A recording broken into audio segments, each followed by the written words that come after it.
We will begin with the king of knives, the chef's knife, also known as the cook's knife. This knife can be virtually used for 80% of all kitchen cuts. The grip is very simple. I grip the knife with my 3 fingers based on the handle, where the blade attaches to the handle, which is called the bolster. I then have my thumb, which is almost parallel to the blade of the knife, with a slight downward angle. I then have my index finger, which bends at the top knuckle and then is straight to the bottom of the blade. I make sure that the distance between my end of my index finger and the bottom of the blade is at least 1/3 of an inch to ensure safety. By bringing my hand forward, I maintain equal balance and equal distribution of the weight of the handle and the blade. That is key for control and precision. And Henkel's did not overlook that feature. In fact, they have been creating the most superior balanced knives since 1731. I remember when I picked up my first Henkel's about 20 years ago, and it was a magical experience. In fact, I felt that they designed this knife specifically for my hand itself. Let's talk about what size knife you should choose. First of all, there's several elements to consider. First, the size of your hand. The larger your hand, the larger knife you can generally handle. Secondly, the level of skill. If you're an expert with a knife, you can usually handle a bigger knife. If you're a beginner, I would start with a 6-inch or an 8-inch chef's knife. Third, the larger the knife, the more surface area you can cover, therefore decreasing your cutting time. But remember, the smaller the knife, the safer it is. So you need to find a right balance between covering enough area and also making sure it's safe. So those are the 4 elements to consider when choosing the size of the knife. Now, how do you hold your opposite hand? We certainly know how to grip the knife, but how do you position your stabilizing hand? First of all, you want to make sure that your middle knuckle is perpendicular 90 degrees from the board itself, okay? Next thing you want to make sure that is that your fingertips are behind that knuckle itself, never exposed. Next thing you want to do is you want to make sure your thumb stays as a stabilizer into the rear of the product, therefore pushing down. And then you also want to make sure that your fingertips press onto the product, aren't just sitting there on top of the product, but they're actually pressing into the product. Those 4 elements will ensure that you have a safe cut and will maximize your efficiency. Remember, safety is the key. Never bring the knife blade above your knuckle, okay? Always stay in the center of the middle knuckle, obviously above the product, but never above. Secondly, never feed the product towards your knife blade, okay? Because that will expose your fingertips and increase the chances of you getting cut. Instead, retreat with your fingers. I do this by utilizing or mimicking a spider-like motion. I press firmly down with my 3 fingers, and then I bring my 2 fingers back. I do it again, I press down, and then I bring it back. So I always retreat. And the final thing is, I always cut with my knife against my knuckle. I never move my knuckle and then move my knife. Move my knuckle and then move my knife. I always move it together, and they are always touching. That will make sure that you never get cut. You see that? I'm constantly on the knuckle and I'm retreating. And remember, if I have a 10-inch carrot, if I begin here, I will end up 10 inches to the left because I didn't feed the product. Our first cut is lyonnaise onions, or finely sliced.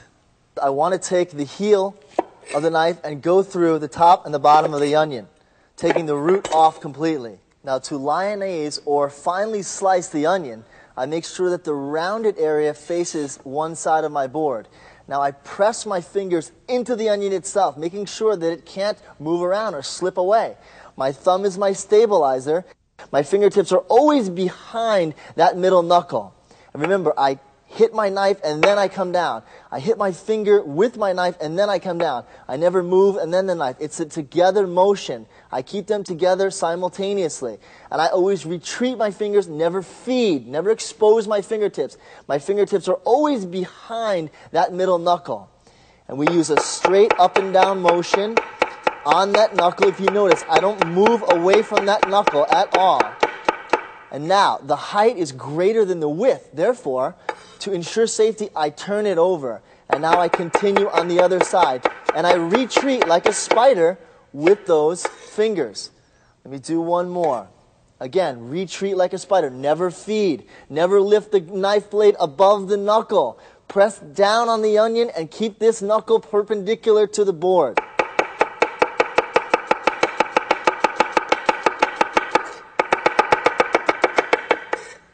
Our next cut is diced onions. Notice when I peel the onion, I left the root on. That is key in keeping the onion together and prevent it from falling apart. Now I utilize a stabbing and pulling motion with the onion. I stab and I pull. And I slap the tip of the knife against my knuckle before I pull it. Here we go. Remember, stab and pull, and look how I go right against my knuckles, just like that. Now the onion is sliced, but it's still together, okay? Now what I'm going to do is I'm going to come underneath. The distance that you retreat dictates the distance of the cut of the onion. Now I cut underneath, and I bring the onion towards me because of this gap between the knife and the board. I want it to be flush. I want my cuts flat. Then I go over the top, and now I come straight down using a rocking motion, just like that. And there you have diced onion. Our next cut is julienne, which is also known as finely slivered. Now I take my red bell pepper. What I want to do is I want to remove the ribs to make sure I have a consistent and even surface. Now what I do is I use a rocking motion. Again, same technique. My knuckles are perpendicular to the cutting surface, and I'm rocking the blade using the heel. Now the heel is positioned directly underneath my hand, therefore ensuring that I have complete control and proper balance of the blade. And there we have proper julienne, which is approximately 1/8 thick by 2.5 to 3 inches long, and that's also known as finely slivered. Our next cut is brunoise, which is finely minced. Now, what you do is you take the julienne cut, and it's just a variation from that. You just take the julienne cut, turn it now so it's perpendicular to your blade, press on it with your fingertips, and again, using that same rocking motion and the heel of your knife, you come straight down, cutting it into tiny little cubes. And this is known as finely minced, or in France, the name is brunoise. And there you have our examples. The next technique is smashing. I'll use garlic first. Now, there's a couple of rules to follow on this. Make sure that the product you're smashing is not taller in height than it is in width. Also, make sure that it's not wider than the blade of your knife. And before you come down with a tremendous amount of force, what I want you to do is just tap it lightly to make sure that you got it going and it's cooperating and it doesn't take off like a rocket. Now, once you get it to that point, what I want you to do is remove the garlic clove from the peel. Now, once you get it to that point, again, I want you to get it going. I want you to bring it towards you. So again, you have that ability for that blade to be flush with the board without any gap in between. Now what I want you to do is I want you to hit it hard. And I want you to drag your knife against it. And look at that. Now we have minced garlic, which normally takes you minutes to prepare, now done in only seconds. I'll now demonstrate the same smashing technique with ginger. I make sure that it's not higher than it is wide, and I make sure it fits underneath my blade. And before I come down on it with a lot of pressure, I make sure it's cooperating. Now it's separated to two pieces, which I'll split.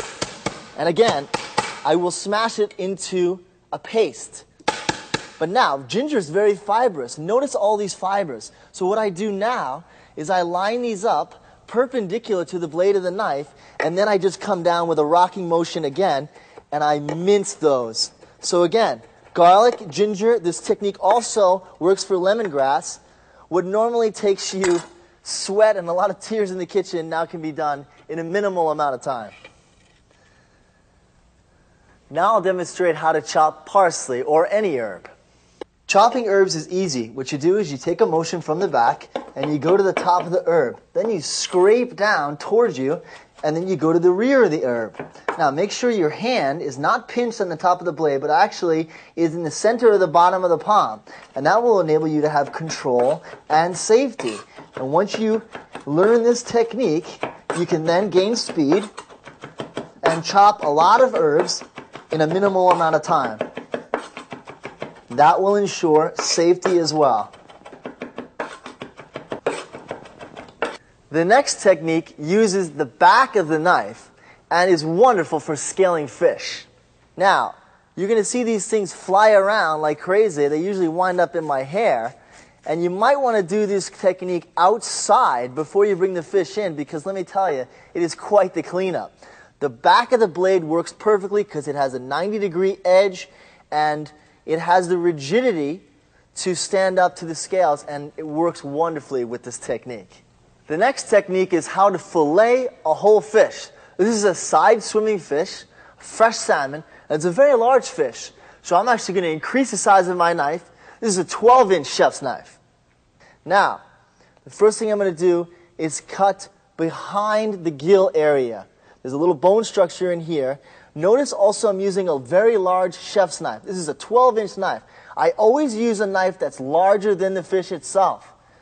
Now, I come behind the gills itself, behind this bone structure, towards the head at about a 30-degree angle, making sure that I maximize the yield. Now what I do, once I have that, I cut through the belly, and I grab this flap with my other hand. Now what I'm going to do is I'm going to come down, and I'm going to twist the knife, and I'm going to turn it over, and then I'm going to bring it down to the tail of the fish. Now notice you're going to hear a sound. If you hear this cracking sound, you know you're right in the zone, because you've cracked the pin bones and you're riding the spine all the way to the tail. So we'll listen for that. So remember, I turn my knife over. At the same time, I thrust it towards the tail of the fish. You hear that? You hear that wonderful crack? I'm right in the zone. Now, I angle my knife at about a 5 to 10 degree angle down against the spine of the fish right here. And that enables I have a smooth sail all the way to the tail. Now remember, I also lift with my thumb the belly of the fish to make sure that my knife doesn't cut it out and I don't waste my yield. So remember, I guide my knife all the way back, all the way to the tail of the fish, and I remove my fillet. And I'm going to trim up this white gill or fin area as well, because we know that that's not palatable either. Trim this up so I can skin it. Okay, now we're ready to go. Now I turn the fish over. I now enter the tail. I angle my knife at about a 5-degree angle, the center part of my blade, and I grab the fish with my opposite hand. Now, stroking gently, I rock the fish back and forth, and I wiggle the tail. And I come all the way through until the head of the fish, and then I come out the other side. Now, what we do is we always remove the pin bones, and then we slice fillets always from the head to the tail of the fish. And that is exactly how you fillet a fish. The next cut I will demonstrate is how to cut fish steaks. Now these steaks contain the backbone and the spine of the fish, adding more flavor to the actual flesh. I've already taken the liberty to cut off the fins and gills with kitchen shears. Now what I'm going to do is I'm going to slice straight down through the actual skeleton of the fish and make steaks. And these cuts are fantastic for grilling or roasting, just full of flavor.